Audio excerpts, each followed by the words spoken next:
Good morning, Pastor Ron Jetter, Immanuel Lutheran Church, Grandview, Washington. It is Monday, the 1st of June. Yesterday at worship, someone reminded me that I was going to show off my garden. So I took a picture of it and I'm recording a one-person Zoom meeting. Yes, you can do that. You can have a meeting of one because I didn't invite anyone else.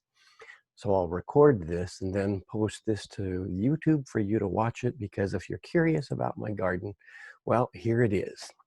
So there's my imitation block wall fence right there next to the fence. I've got broccoli. Right over here in the corner is a new blueberry bush. The rest of my blueberries are in the other side of the yard, but I'll eventually move them to this area so I can control the soil a little better, keep it a little more acidic the way blueberries need it, and give them more heat.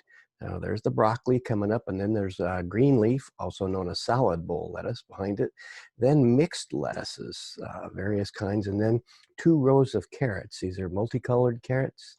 Then over here, you can't see the rest of the garden, but I've got fingerling potatoes here. And then if I showed you the rest of it, then there would be melons, uh, cucumbers, some russet potatoes. There are 2 different kinds of peas climbing up on strings. There's regular shell them and eat them after you cook them peas, and then there are the peas that the sugar peas that you just eat the whole thing right off the vine. Then I've got some peppers growing up next to the potatoes here, the fingerling potatoes, and then some beets, and then finally another 4 more. Um, they're the kind of peppers that you make pepperoncinis out of. Not super hot, but they're great for pickling. So I'm going to make I won't have enough for a peck of pickled peppers, but I'll have enough for, a couple of quarts, I suppose. Oh, and then this is the garden guard. We have a lot of people who love to make different kinds of art, and this is made out of a broken rake and a shovel head, and looks like a pick there, and somebody's good at welding and having fun with those. We haven't given it a name yet. We probably should.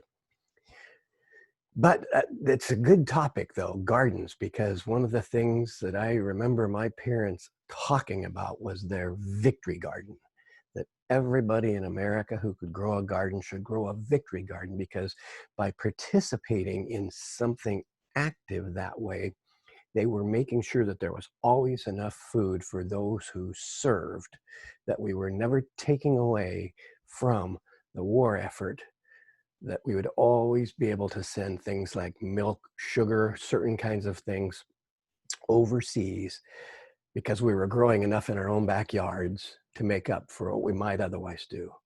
Well, it's a good time to have a victory garden again with COVID-19, but also with what's going on in our nation today. There's a lot of civil unrest, racial tension, and it reminds me of what it was like when I was a pre-teenager in the late 1960s, all over again.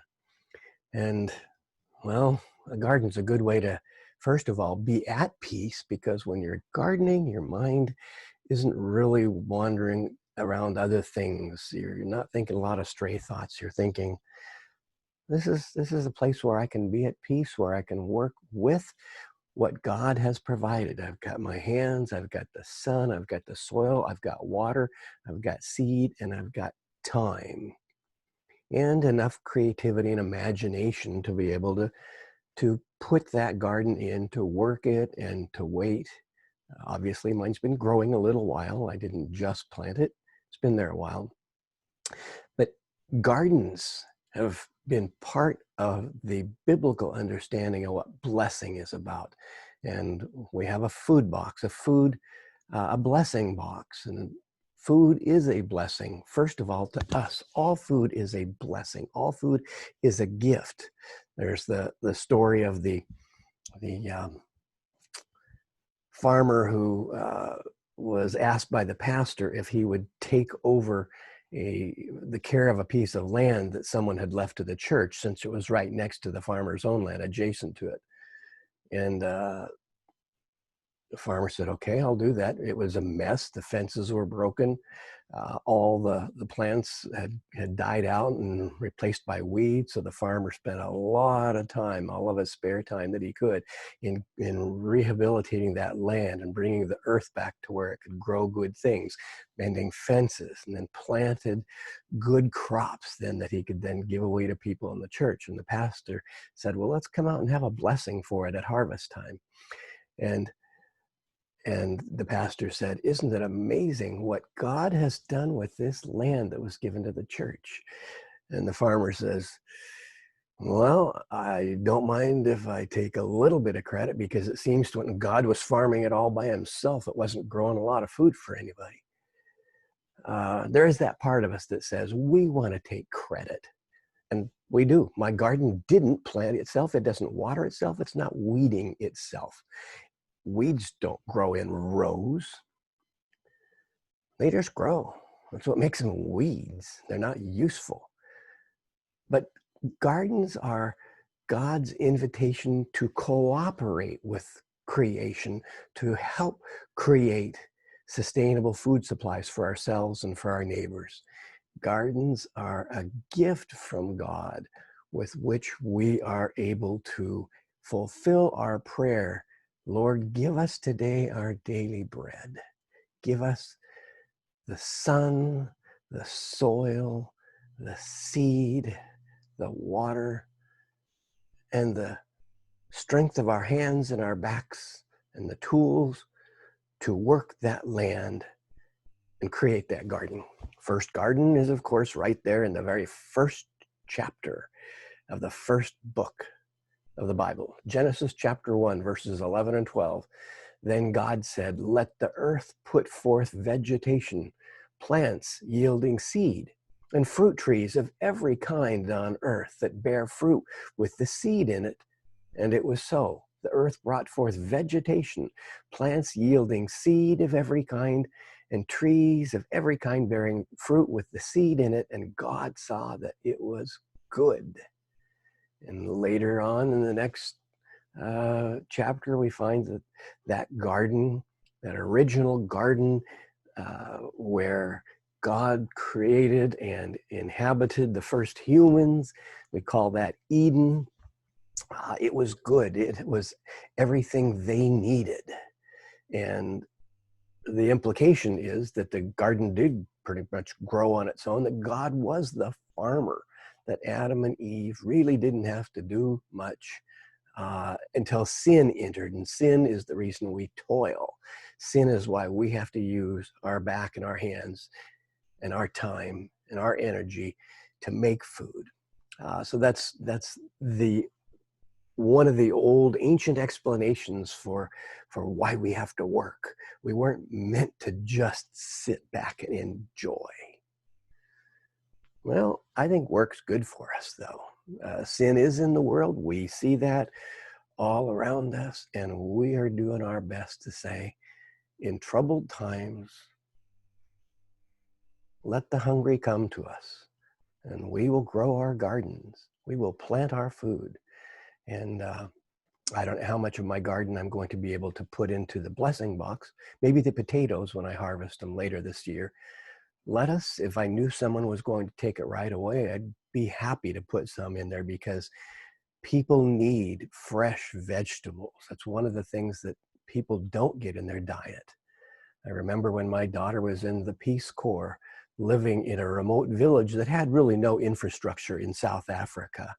The people didn't grow their own food. The government supplied them with cornmeal, which they boiled, and they called it pap. That was their staple. And while it did provide them with calories, it didn't provide them with nutrition.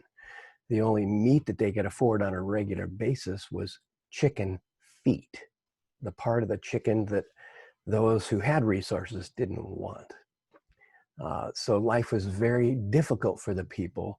They could gain weight easily. They just couldn't live healthily. And life expectancy was pretty much the high 20s for adults in that area. And there was high infant mortality.